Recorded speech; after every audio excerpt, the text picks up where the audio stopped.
नमस्कार दोस्तों, आज की स्टॉक लर्निंग में जानेंगे कैसी स्टॉक को लेकर के जो कि इंफ्रास्ट्रक्चर प्रोजेक्ट भी कामकाज करती है। इंफ्रास्ट्रक्चर की कंपनी कह सकते हैं, कंस्ट्रक्शन की कंपनी कह सकते हैं और इसी से जरूरी जुड़े हुए चीज़ों पे कामकाज करती नजर आती है। जिसकी प्रोजेक्ट केवल केवल इंडिया में नहीं, इंडिया से बाहर भी इनकी प्रोजेक्ट की आप देखेंगे तो भरमार लगी हुई है। जिसमें कि देखा गया इनके जो लेटेस्ट अपडेट आया था उसमें कहते हैं कि हमारे पास नियर अबाउट जितना इसका मार्केट कैप है उतना ही इनका पास आउटस्टैंडिंग ऑर्डर बुक भी पड़ा हुआ है। और साथ में जिस चीज को हम कह रहे थे इनके पास जो क्रॉस कंट्रीज का कामकाज है वो भी देखने को मिला है। तो यहाँ पे देखने को मिलता है क्रॉस कंट्री ये पाइपलाइन के कामकाज हैं, डिस्ट्रीब्यूशन का कामकाज देखती है, ऑपरेशन एंड मेंटेनेंस का कामकाज भी देखती है। कंपनी का नाम है इंफ्रा प्रोजेक्ट। इसमें कुछ और अपडेट निकल के आती है जहाँ पे इंडिया के अंदर इनके अलग अलग स्टेट्स में हर जगह पे कामकाज चलती है, चाहे वो इंडिया से बाहर की बात करें तो सऊदी अरब से लेकर के नेपाल और दुबई तक में इनका कामकाज है। क्लाइंट की लिस्ट की बात करूं, बड़ी लंबी चौड़ी क्लाइंट की लिस्ट है। क्लाइंट की लिस्ट में देखा गया जहाँ पे गेल से लेकर के और इंडियन ऑयल और एनआरएल, एचपी और ओएनजीसी तक बड़ी बड़ी इंडस्ट्रीज इनके क्लाइंट लिस्ट के अंदर आती है। अब देखा जाए तो इनके पास ऑर्डर बुक काफी ज्यादा बड़ा है और इसकी हाइलाइट्स के लेकर भी चलेंगे। पहले थोड़ा सा स्टॉक मार्केट की तरफ चलते हैं जहाँ पे हमने कहा जो इसका जो ऑर्डर बुक है बुक वैल्यू के नियर अबाउट मतलब 1500 करोड़ के आसपास क्या था इनका ऑर्डर बुक आउटस्टैंडिंग पड़ा हुआ है। मार्केट कैप करीब करीब 1700 करोड़ से नियर अबाउट। अब यहाँ पे चार्ट को हम देखेंगे, स्टार्ट करते हैं चार्ट से, क्योंकि चार्ट में ये देखने को मिलती है जो यहाँ पे वॉल्यूम बहुत इंक्रीज नहीं कर रही है फिलहाल, लेकिन मार्केट सस्टेन कर रही है। मार्केट में सस्टेनिटी बनी हुई है और लगातार जो जंप इसकी जो चार्ट में देखने को मिलती है वो क्या रखती है, वो बनी हुई नजर आती है। चलिए अब आते हैं इसी पड़ाव को आगे करते हुए फंडामेंटल की एक एक एस्पेक्ट को जानते हैं कंपनी का लेकर के। जहाँ पे बुक वैल्यू के बारे में देखते हैं तो 78 का, इंट्रिंसिक वैल्यू कहता है करीब 432 का। अब आती है स्टॉक में इंटरेस्ट की बात कर। इंटरेस्ट क्या है, जहां पे बाकी दुकानों पे बाकी कंपनियों की बात कर रहा हूं, आप इसको कंपेरेटिव माइंड से निकाल करके कहाँ पे मार्केट की तरफ ले जाते हैं, क्योंकि ये समझना थोड़ा सा मेरे लिए आसान लगता है, इसलिए हम इसको मार्केट से कंपेरेटिव करते हैं, जो कि एक ऑनलाइन मार्केट है और एक ऑफलाइन मार्केट से लेते हैं।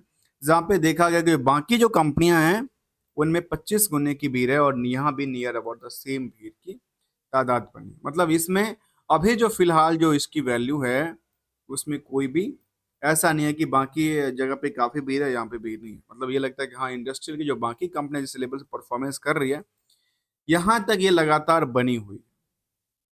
अब जब इसके में हायर देखेंगे तो 497 तक, 500 तक गया था। अब ये यहाँ तक गाने के बाद सस्टेन क्यों नहीं किया, और क्या यहाँ पे कुछ और पोटेंशियल बनती है इस मार्केट को लेकर के, इसके लिए आकलन देखें तो कहती है, क्योंकि ये इंटरेस्ट की पार्ट का आकलन किया जाता है अर्निंग पर शेयर से। अर्निंग पर शेयर जहाँ पे करीब 17 रुपए का है, क्योंकि फेस वैल्यू कहता है 5 रुपए का, तो समझ में ये आती है जो 5 रुपए का फेस वैल्यू था वो अर्निंग करता है 17 रुपए का। 17 रुपए अर्निंग के पीछे जो डिमांड बनी मार्केट में स्टॉक को खरीदने को लेकर के वो बनी है करीब 25 गुने की भीड़, 26 गुने की भीड़ बनी। इसमें पहला फैक्टर देखा जाए जो कि डायरेक्ट ईपीएस से लिंक है।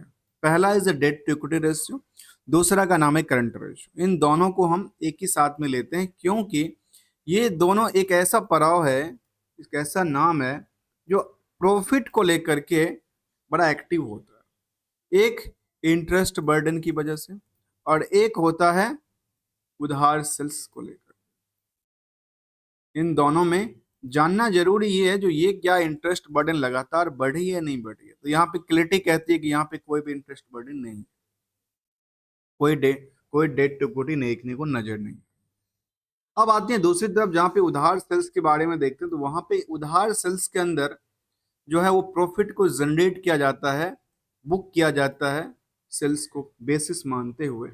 और यहाँ पे ये देखा गया कि इनकी उधार सेल्स के अंदर रिस्क क्या कहता है, इस रिस्क को जानना जरूरी है। आखिर नंबर ऑफ डे रिस्क क्या कहता है, कितनी परसेंट की रिस्क कहती है सेल्स के बेसिस पे या प्रॉफिट के बेसिस पे। तो ये आकलन करना जरूरी है, इसलिए हम इसको भी ध्यान रखते हैं। जहाँ पर काफी ज्यादा देखने को मिला 7.97 का देखने को मिलता है। जहाँ पे नंबर ऑफ शेयर की बात करें तो करीब नियरली 4 करोड़ के आसपास की है, जिसमें से 4 करोड़ की नंबर ऑफ शेयर में 70% की होल्डिंग प्रमोटर के पास है। अर्थात प्रमोटर्स अपनी पोजीशंस में बरकरार, एक कह सकते हैं कि एक बुल पोजीशंस में बना हुआ है, कोई डिगाएगा नहीं। अब आते हैं कंपनी की नजर में डालते हैं एक नजर, जहां पर डिविडेंड का ट्रैक रिकॉर्ड भी है। आरओसी की बात करें तो 32% आरओई की बात करें तो 23%। जहां कंपनी 1998 में बनी थी, लिखिता infrastructure engaged in the laying of the gas pipeline and the developments of the allied infrastructure। खास करके हमने जो स्टार्टिंग में कहा था कि ये इंफ्रा प्रोजेक्ट पे काम करे, जिसमें कि कंस्ट्रक्शन का काम हो सकता है, तो कंस्ट्रक्शन के साथ, तो यहाँ पे कंस्ट्रक्शन के साथ साथ कंस्ट्रक्शन नहीं कर रही, पाइपलाइन पे कंस्ट्रक्शन का काम करती है, पाइपलाइन की मेंटेनेंस का काम करती है, जहाँ पे गैस को लेकर के ट्रांसपोर्टेशन की बात हो या फिर उसकी लॉजिस्टिक्स की बात हो, डेवलपमेंट की बात हो, ये सारे काम काज करती नजर आ रही है।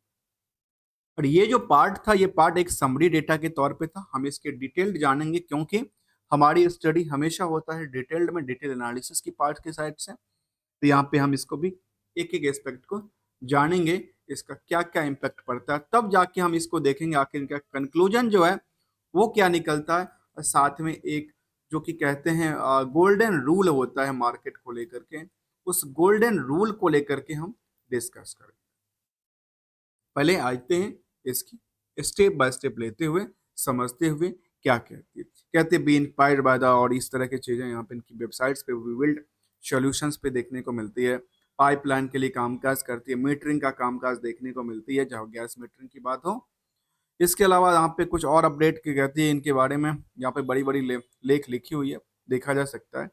इनके जो कामकाज है प्रोजेक्ट गैलरी को लेकर के, कहती है कि हमारे पास टर्मिनल का कामकाज है, क्रॉस कंट्री पाइपलाइन पे काम करती है, चाहे आपको दुबई से लाना हो या आपको अबू धाबी से लाना है या आपको कोई और कंट्री से लाना, तो उसमें इनका कामकाज है।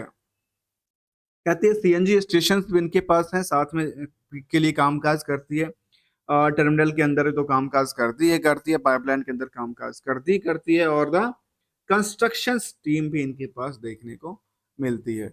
और इनकी वेबसाइट से ये हमने इंफॉर्मेशन कैप्चर किया।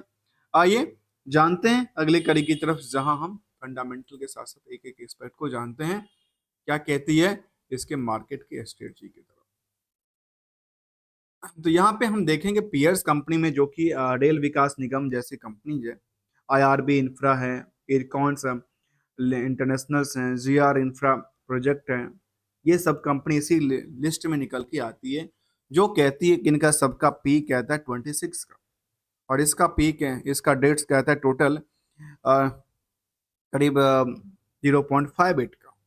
इन दोनों में भीड़ की बात करें और कम की बात करें तो ये निकल के आती है जो फिलहाल कंपनी में क्या है, उस लेवल पे अभी तक भीड़ जनरेट क्या हुआ है, हो चुका है जिस लेवल पे होना चाहिए। अभी भी कुछ कंपनी बची है जिसका नाम है पीएनपी इंफ्रा, किसके लेवल पे, अर्निंग के लेवल पे। अब अर्निंग के लेवल पे यदि डेट्स को देखें तो जो की बर्डन बनाता है, उसमें इसका कोई बर्डन ही नहीं है, बाकी कंपनी में बर्डन देखने को मिला। इसके बेसिस पे ये कहते को कि ये किसके बेसिस पे चलती है, मार्केट कैप पे चलती है। और एनएससी की बीटा वर्जन के बेसिस पे देखें तो ये कहती है इन द रिवेन्यू मॉडल पे, चाहे स्टैंड लोन डेटा हो, कंसोलिडेटेड डेटा, तो इसमें और भी कंपनी नीरज कंपनी आती है, नीरज सीमेंट्स आती है, और कंपनी का नाम ऐसे यदि कंसोलिडेटेड डेटा की तरफ देखें तो सबसे पहला आता है ARSC इन्फ्रास्ट्रक्चर प्रोजेक्ट आती है, SCPC आती है, A to Z आती है, लिखो लिखिता भी आती है, लिखो का भी नाम रखा है इसमें। इसका लगातार पता है क्या है, इस कंपनी में लगातार revenue, net profit after tax और the reserve service good profitability में देखने को मिली है। अब आते हैं क्वार्टरली रिजल्ट की तरफ, तो हम जाते हैं कंसोलिडेटेड डेटा की तरफ। कुछ कंसोलिडेटेड डेटा की डेटा मिले, कैप्चर मिले तो अच्छी बात है। तो यहाँ पे देखा गया यदि कंसोलिडेटेड डेटा को कैप्चर करते हैं, जैसे मार्केट में क्या हुई, भीड़ जो है वो बाकी कंपनियों से थोड़ा सा ज्यादा है, किसके लेवल पे, इन द कंसोलिडेटेड डेटा के लेवल पे। जहाँ पे ईपीएस में क्या होती है, थोड़ा सा लगता है कि फेरबदल हुआ है। यदि स्टैंडअलोन डेटा और कंसोलिडेटेड डेटा की तरफ हम आकलन करके देखें तो ये निकल के आती है 17 से 16 पे आ जाती है। कंसोलिडेटेड डेटा की तरफ देखते हैं इसलिए है क्योंकि कंपनी के ओवरऑल जो कह सकते हैं कि इनकम का सोर्स है वो कंसोलिडेटेड डेटा है। वाले कोई भी काम करता हो उनके पास सारा का सारा तो आता है ना। और यहाँ पे देखा गया कि जून तक की डेटा में कंपनी के पास जो जून टू जून में है यहाँ पे 90 करोड़ से 125 करोड़ हो जाती है। और ये वायो वाई के डेटा बेसिस पे और पिछले क्यू और क्यू बेसिस पे देखा जाए तो 122 करोड़ से 125 करोड़ था। मतलब ये क्या कहती है, जो ऑपरेटिंग प्रॉफिट मार्जिन थी उसमें करीब गिरावट गिरावट हुई है, लेकिन रेवेन्यू सोर्स जो है वो इंक्रीज किया है, सेल्स इंक्रीज किया है इस कंपनी को लेते हुए, इसके मैनेजमेंट को की नजर में, जिसकी वजह से यदि अदर चीज देखा जाए तो इंटरेस्ट का कोई बर्डन नहीं है। नेट प्रॉफिट की तरफ देखें तो नेट प्रॉफिट करीब करीब जो 16 करोड़ के आसपास हुआ था वो 17 करोड़ के आसपास हुआ, और जो कि 18 करोड़ के आसपास था वो थोड़ा सा घट के 17 करोड़ पे आ गया। इसको ये कह सकते हैं जो अभी इसको टॉप का ऑफ द क्वार्टर का तो अवार्ड नहीं मिल सकता, क्योंकि इससे पहले भी कंपनी ने 18 करोड़ तक का प्रॉफिट बुक किया हुआ है। लेकिन कुछ फैक्टर को देखें यदि वाई ओ वाई के बेसिस पे तो देखने को ये मिलती है जो कंपनी के पास जो रिवेन्यू मॉडल था उसमें 38% की जंप हुई थी। ऐसे ही इसी रेशियो से देखें तो ऑपरेटिंग एक्सपेंसेस करीब 11% गिरा था, और नेट इनकम में करीब 7% की जंप आई थी, 7-8% के आसपास की। और ये कुछ फिगर और जहाँ पे नेट प्रॉफिट मार्जिन में थोड़ी सी गिरावट होते हुए भी जो इविटा का पार्ट था उसमें करीब करीब 16% की जंप देखी। इसके बाद नेक्स्ट प्रोसेस में देखा जाए कि आज की ईयरली बेसिस में कंपनी का क्या ग्रोथ लेवल बनी। ईयरली बेसिस के ग्रो लेवल की तरफ देखें तो कंपनी के पास जो ग्रो लेवल थोड़ा बहुत था वो लगातार क्या होती है, बढ़ती नजर आती है। मतलब 365 करोड़ था एक साल में, समझ में ये आती है जो एक साल में 365 दिन था, पर डे का रिवेन्यू 1 करोड़ का था, और 1 करोड़ के रिवेन्यू के बेसिस पे कब का 2023 में, और वही चेंज होके 422 करोड़ पे आ जाती है। तो ये मतलब कि 12 महीने के डेटा और भी इंक्रीज करके मिलती है सेल्स को लेकर के, जहाँ पे ऑपरेटिंग प्रॉफिट मार्जिन थी वो भी नियर अबाउट द सेम रही है। लेकिन पिछले कुछ 12 महीने के डेटा में थोड़ा सा गिरावट देखने को मिला है। इसके बाद की बात करें तो नेट प्रॉफिट पार्ट में जो ईयर ऑफ ईयर के हिसाब से देखें तो यहाँ पे लगातार क्या हो रही है, जंप होती नजर आती है। और यहाँ पे करीब करीब देखा जाए तो करीब 10% मान लेते हैं, वैसे तो 9% के आसपास होगा। राउंड अप की बात करें तो 10% के आसपास की ईयर ऑन ईयर बेसिस पे भी इनकी जंप देखने को मिली प्रॉफिट के बेसिस पे। और यहाँ पे मैंने हमेशा एक बात कहा है और नोट करके रखना चाहिए, जो प्रॉफिट जो होता है वो बुक्ड किया जाता है, और एक बुक्ड किए हुए प्राइस को लेकर के हम आकलन करेंगे, इसकी रेट की हड्डी जानेंगे बैलेंस शीट में, जहाँ पे इसकी क्या बची है, लाइफ बची है। यहाँ पे दो फैक्टर को जानना जरूरी है, क्या कंपनी अपनी बोरोइंग्स इंक्रीज या डिक्रीज कर रही है। इंक्रीज कर रही है तो यूटिलाइजेशन क्या कर रही है, डिक्रीज कर रही है तो पे आउट कहाँ से कर रही है। इसके बाद फिक्स एसेट्स की पार्ट देखा जाए तो इसमें क्या लग रही है, फेर बदल है, करीब 6 करोड़ के आसपास इंक्रीज किया था ईयर ऑन ईयर की बेसिस पे। ऐसे ही देखा जाए तो इन्वेस्टमेंट पार्ट में कोई नहीं था, इन्वेस्टमेंट पार्ट जीरो हो गया है। और जीरो के बाद यदि इनकी मार्केट में उधार सेल्स की तरफ आकलन करें तो वो कहती है करीब करीब 76 करोड़ के आसपास। अब यहाँ पे इनके लिए एक हम जो क्लाइंट लिस्ट की बात हम कर रहे थे ना, क्लाइंट लिस्ट क्यों चाहिए, उसके लिए यही एक इम्पोर्टेंट रोल है, क्योंकि क्लाइंट लिस्ट में ये देखने को मिलती है यदि क्लाइंट अच्छी है मतलब क्लाइंट गवर्नमेंट की कंपनी तो कोई पैसा तो लेके भागेगा नहीं, आज ना कल तो मिलेगा। और ज्यादातर यदि कंपनी इसका देखने को मिलती है कि एचपी ओएनजीसी और इंडियन ऑयल जैसी कंपनी है, और कुछ प्राइवेट सेक्टर की कंपनियां भी देखने को मिली है, जैसे इसमें ये भी टोरेंट गैस भी देखने को मिला है।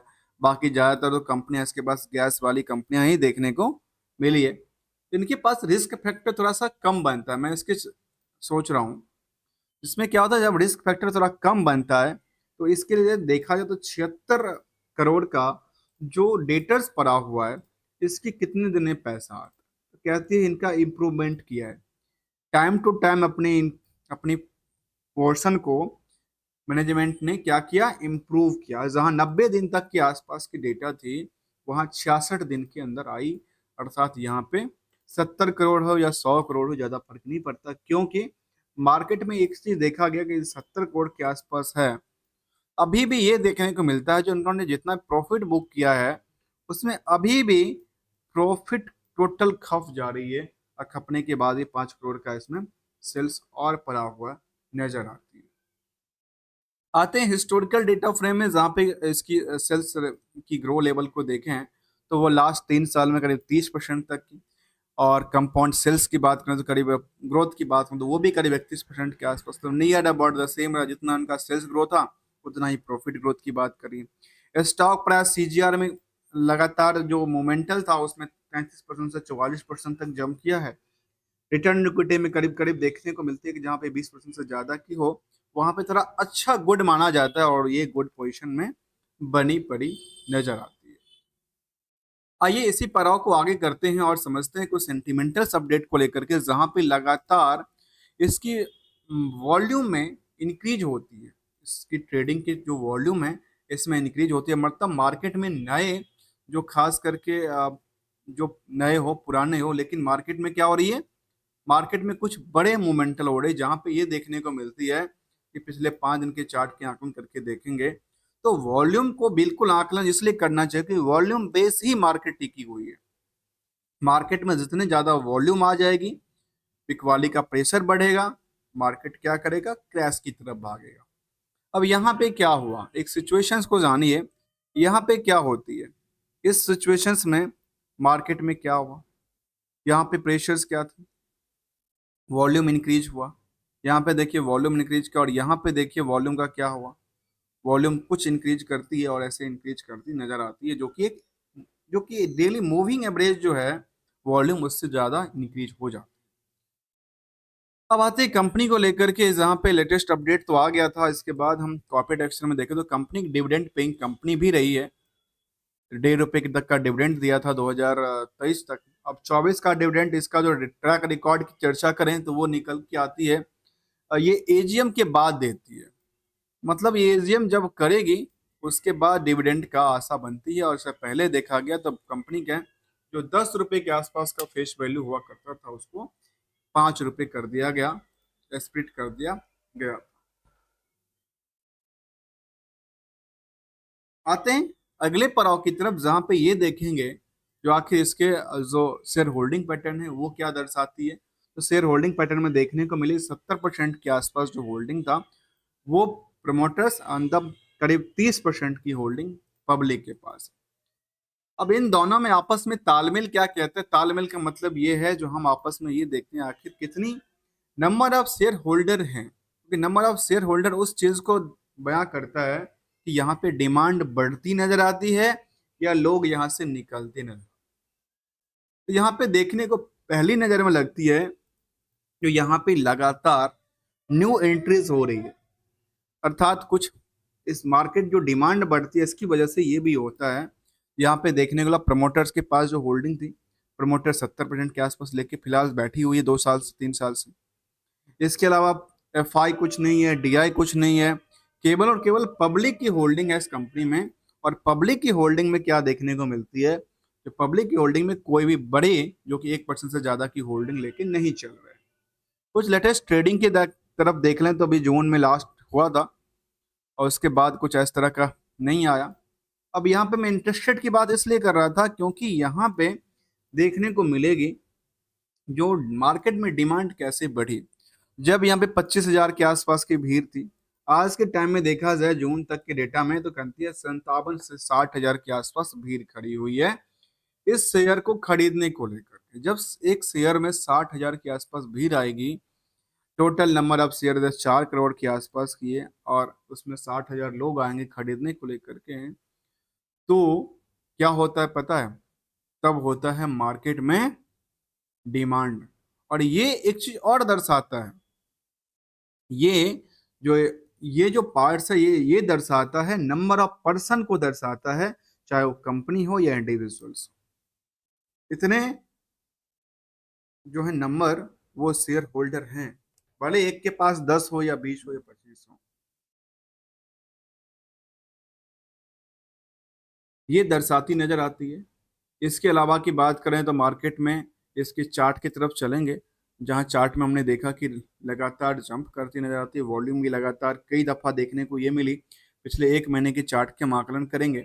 एक महीने की चार्ट में वॉल्यूम जब भी मार्केट में बड़ी रैली लेके आई है ना, वॉल्यूम जब बड़ी लेके आए तो वॉल्यूम के बेसिस पर मार्केट क्या कर रही है, लगातार, मतलब ये समझ में आती है कि यहाँ पे खरीदार ज्यादा है, बेचने का प्रेशर फिलहाल कम देखने को मिल रहा। अब तक की रिटर्न की बात कर लें, जो इस स्टॉक ने अभी तक जो अपने इन्वेस्टर की पोर्टफोलियो की रिटर्न की बात करें तो वो निकल के आती है पिछले 6 महीने में तो 67% के आसपास की रिटर्न दिया है। ऐसे एक साल में देखने को मिला 43%, और पिछले 5 सालों का डेटा बेसिस में करीब 545% का रिटर्न दिया है। और इसी फैक्टर से देखें तो यहाँ पे ये भी देखने को मिला, जो ऑपरेटिंग प्रॉफिट में क्या था, यहाँ पे दोनों में गिरावट था। और गिरावट के बाद इसकी यदि परफॉर्मेंस लेवल की इसकी सेम इंडेक्सेशन तरफ से कंपेयर करें तो पिछले 5 साल के डेटाबेस तो नहीं है, यहाँ पे तो देखने को मिलती है कि बीएसई पे पिछले 3 साल से ही देखने को मिलता है, जहाँ पे 144% के आसपास, जबकि इनकी इनकी क्लोज पेयर्स कंपनी की जो इंडेक्सेशन है वो 220% जंप करती है। मतलब ये नहीं है जो केवल केवल यही कंपनी जंप करती है, इसके अलावा जो इनके पेयर्स कंपनी है वो भी अच्छी तगड़ी जंप करती नजर आई आई जिसमें कि एलटी निकल के, एलएनटी है, नीरज है, यूनिटीज करके निकल के आती है। लेकिन इसको अलग अलग जगह पे अलग अलग पीयर से कंपेयर किया जा गया है। जैसे आप हमने देखा कि इसको इसके ऊपर कुछ और पीयर्स कहता है, एनएससी के ऊपर, बीएससी के ऊपर कुछ और पीयर्स कहता है। और इतना ही नहीं, जो ये स्कीनर्स हैं, ये कुछ और अपनी पास देखने को बनती है, जहाँ पे इसको लेटेस्ट इसी सेक्टर के नाम से लेकर और इसी से कामकाज देखने को मिले, जहाँ पे इंफ्रास्ट्रक्चर डेवलपमेंट और ऑपरेशंस पे कामकाज करने वाली कंपनी के बारे में कहा है। एक चीज यहाँ पे बीएससी के ऊपर और जानना जरूरी है, क्योंकि हम हमेशा डीपली लेते हैं। डीपली लेने के मतलब ये है, जो हम यहाँ पे एक चीज और देखेंगे कि आखिर सेगमेंट वाइज भी कुछ है इनके पास, जो क्या ये पाइपलाइन के अलावा कुछ और भी कामकाज करते हैं, तो कोई ऐसा डेटा दिखने को नजर नहीं आई है। तब तक के लिए thank you so much for joining here दोस्तों। इसके एनालिसिस पार्ट को देखें तो कंपनी डेट फ्री है, कंपनी डेट्स फ्री है, बाकी इनकी गुड रिटर्न की रहती है हमेशा, और ये इम्प्रूव करती है, डेटर्स डे में लगातार क्या कर रही है, इम्प्रूवमेंट कर रही है। और प्रमोटर की होल्डिंग है पिछले 3 साल में 4% की थोड़ी सी बिक बार्ली देखने को मिला, मतलब सेटअप होती नजर आई है। तब तक के लिए thank you so much for joining here. हम बात कर रहे थे लिखिता इंफ्रा प्रोजेक्ट कंपनी को लेकर।